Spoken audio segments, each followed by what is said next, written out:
Tumanggap ng seed capital mula sa MSSD BARM ang 102 Bangsamoro na apektado ng sunog sa lungsod ng Cotabato. Ang PPP story mula kay Marcus Uy.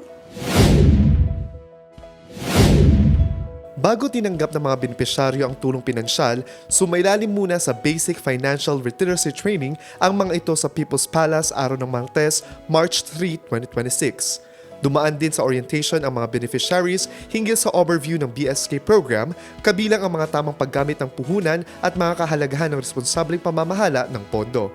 Tinalakay rin sa isinagawang pagsasanay ang mga batayang konsepto ng financial literacy at basic bookkeeping gaya ng wastong pagtatala ng kita at gastos, pagbabudget at mga estratehiya upang mapalago at mapanatili ang kanilang kabuhayan.